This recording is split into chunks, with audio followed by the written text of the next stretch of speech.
Viewers, কেমন আছেন আপনারা? কেমন ছিলেন গত সপ্তাহে? নিশ্চয়ই ভালো। আমি নীলা প্রতি সপ্তাহের মতো আজও হাজির হয়েছি আপনাদের প্রিয় অনুষ্ঠান মিউজিক আনলিমিটেড নিয়ে। আজও চমৎকার কিছু গান এবং অসাধারণ একজন শিল্পীকে সঙ্গে নিয়ে আপনাদের সাথে থাকবো অনেক।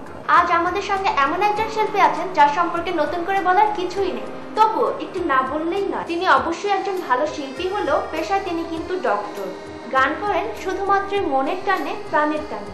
আমি নিজেও কিন্তু তার গানের ভীষণ ভক্ত। হ্যাঁ, আমাদের আজকের সলো স্পেশালের বিশেষ অতিথি হচ্ছেন ডক্টর গাজী মিজান। ভাইয়া কেমন আছেন? হ্যাঁ, খুব ভালো আছি।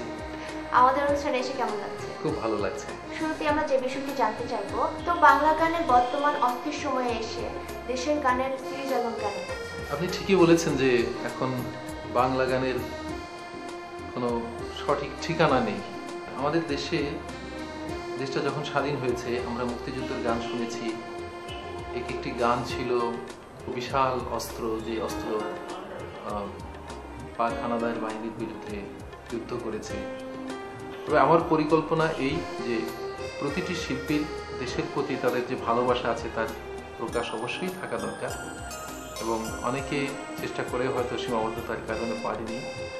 আমি হয়তো সেটাকে অতিক্রম করতে পেরেছি। আমি সিরিজটার নাম দিয়েছি সোনার বাংলা। তো সোনার বাংলা 1 বেরিয়েছে, সোনার বাংলা 2 বেরিয়েছে, এই সদ্যভাবে। আমাদের দেশে বেশিরভাগ অডিও প্রযোজকরাই দেশের গানের অ্যালবাম করতেই চান না, অনেকটা করেনই না বলা যায়। এই ব্যাপারটাকে আপনি কিভাবে দেখেন? যে আমাদের যারা অডিও প্রযোজক আছেন তারা নিশ্চয়ই এগিয়ে আসবেন যদি ব্যবসায়িকভাবে কোনো দেশের গানের আইটেম চলে। তো সেই জন্যে আমাদের যারা শ্রোতা বন্ধুরা আছেন আমাদের দেশে, তারা যদি এগিয়ে আসেন, পৃষ্ঠপোষকতা দেন, দেশের গান শোনেন, নিশ্চয়ই আমার মনে হয় অডিও প্রযোজক যে প্রতিষ্ঠানগুলো আছে তারা সামনে দিকে এগিয়ে আসবে। আপনার তো সোনার বাংলা 1-এর পর সোনার বাংলা 2 অ্যালবামটি সম্প্রতি বাজারে এসেছে, তো এই অ্যালবামটি সম্পর্কে একটু বলুন। সোনার বাংলা 1-এর ধারাবাহিকতায় সোনার বাংলা 2 অ্যালবামটিতে 12টি গান রয়েছে। বেশিরভাগই গান আমার লেখা এবং সুরে। মুক্তিযুদ্ধের কথা আছে, দেশকে ভালোবাসার কথা আছে, দেশের যে ঐতিহ্য এগুলোর কথা আছে, এবং আমরা কথাগুলো একটু ভিন্ন আঙ্গিকে করার চেষ্টা করেছি। গতানুগতিক যেমন দেশের গান হয় তার থেকে অবশ্যই এটা আমরা মনে করি যে ভিন্নভাবে বলতে চেষ্টা করেছি, সুরগুলো ভিন্নভাবে করা হয়েছে। আজকে 2007 সাল, আমরা এই দেশের গানগুলোতে 2007 সালের দৃষ্টিভঙ্গিতেই দেশের গানগুলো করার চেষ্টা করেছি। তো এই সময়ের গান যেন এগুলো হয় সেইভাবেই আমরা গানের সুর, কম্পোজিশন এখানে ভেরিয়েশন আনার চেষ্টা করেছি। এই মুহূর্তে আপনার সোনার বাংলা 2 অ্যালবামটি থেকে একটি গান দর্শকদের দেখাতে খুব ইচ্ছে হচ্ছে, আপনি কোন গানটি দেখাতে চান? আমার অনেকগুলো প্রিয় গান আছে এই সোনার বাংলা 2 অ্যালবামে। তো আমি যে গানটি দেখাতে চাচ্ছি, এই গানটার একটি সুন্দর ব্যাপার আছে। সেটা হলো গানটি চিত্রায়ন করতে আমার 7.5 মাইল হাঁটতে হয়েছে। বিশেষ করে এই সোনার বাংলা 2 এর প্রতিটি গানই একদম প্রকৃতির সঙ্গে মিশে যায় আমার করতে হয়েছে। ভিউয়ার্স, এই গানটি আমারও ভীষণ পছন্দের। কেন পছন্দের তা দেখলেই বুঝবেন। তো চলুন দেখে আসি।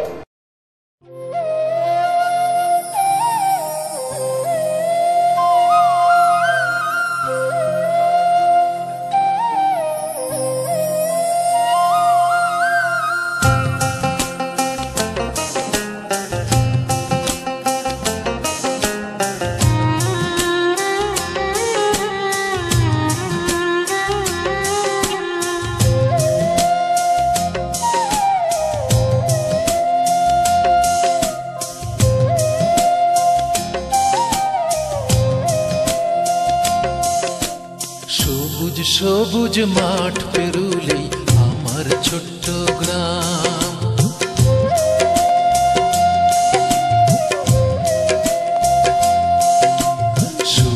সবুজ মাঠ পেরুলেই আমার ছোট্ট গ্রাম, আঁকা বাঁকা পথ পেরুলেই আমার ছোট্ট গ্রাম।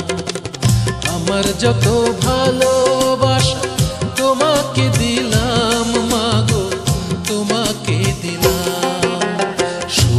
সবুজ মাঠ পেরুলেই আমার ছোট্ট গ্রাম, আঁকা পাকা পথ পেরুলেই আমার ছোট্ট গ্রাম।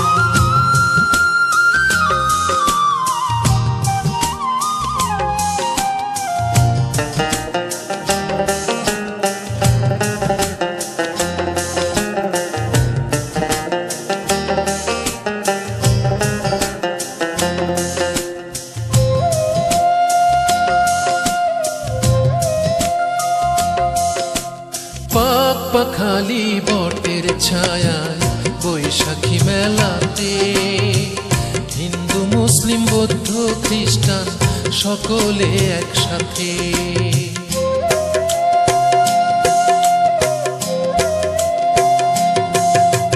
পাক পাখালি বটের ছায়ায় বৈশাখী মেলাতে হিন্দু মুসলিম বৌদ্ধ খ্রিস্টান সকলে একসাথে। বিশ্ব মাঝে আমার গ্রামে আজও খুঁজে পেলাম সবুজ সবুজ মাঠ পেরুলে আমার ছোট্ট গ্রাম, আঁকা বাঁকা পথ পেরুলে আমার ছোট্ট গ্রাম।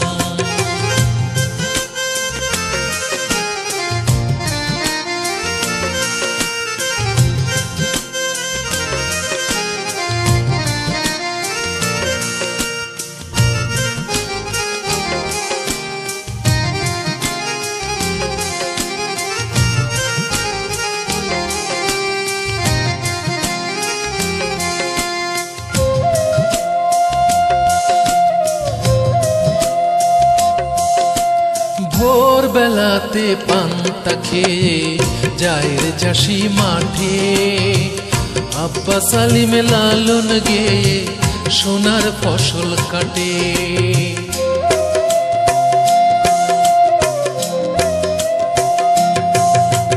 ভোর বেলাতে পান্তা খেয়ে যায় রে চাষি মাঠে, আব্বা সালিমে লালন গেয়ে সোনার ফসল কাটে।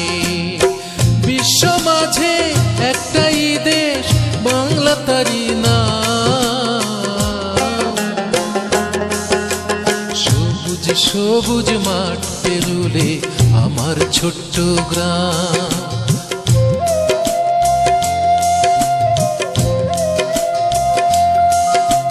সবুজ সবুজ মাঠ পেরুলে আমার ছোট্ট গ্রাম, আঁকা বাঁকা পথ পেরুলে আমার ছোট্ট গ্রাম। আমার যত ভালোবাসা তোমাকে দিলাম মাগো, তোমাকে দিলাম। সবুজ সবুজ মাঠ পেরুলে আমার ছোট্ট গ্রাম, আঁকা বাঁকা পথ পেরুলে আমার ছোট্ট গ্রাম।